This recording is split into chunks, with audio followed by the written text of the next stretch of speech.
Okey, harapan pihak Fomka dalam bajet 2023 ni adalah yang pertama sekali kita untuk memberi keutamaan kepada kemudahan perubatan ya. Sama ada hospital atau klinik kerajaan kerana masa menunggu untuk para pesakit ya, adalah begitu lama dan juga kos untuk perubatan swasta pula ni begitu tinggi. Jadi pihak kerajaan perlu memantau dan menjamin perubatan ni dapat dinikmati oleh rakyat keseluruhan. Yang keduanya, keutamaan juga perlu diberi kepada perumahan mudah mendidik.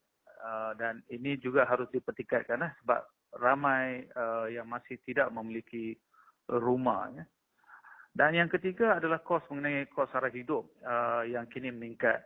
Jadi kerajaan perlu membuat atau mengadakan rancangan atau program yang dapat membantu rakyat yang terkesan dengan mengimplementasikan mengadakan program yang boleh membantu mereka. Misalnya kalau diadakan subsidi bersasar, ianya perlu sampai terus ke rakyat dan rakyat yang memerlukan ya. Dan ketirisan di sini harus dipantau supaya tidak ada ketirisan. Nah, seterusnya adalah makanan ya.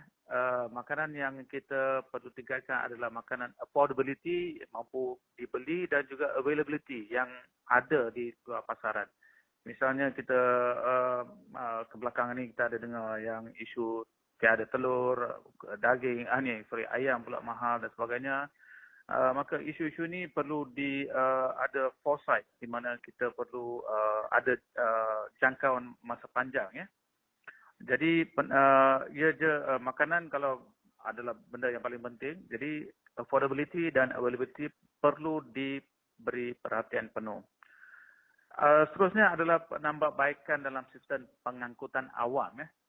Ianya sepatutnya reliable lah yang boleh dipercayai dan juga kosnya juga adalah berpatutan supaya orang ramai percaya akan sistem pengangkutan ini dan dapat mengurangkan penggunaan kereta sendiri sebab ianya akan menimbulkan atau meningkatkan kos sara hidup masyarakat itu sendirilah. Dan satu lagi yang perlu diberi perhatian adalah bantuan kepada pusat penjagaan anak-anak ya. Sebab dalam era ini kos untuk menjaga anak adalah begitu tinggi. Maka kerajaan perlu membantu dalam menangani isu ini.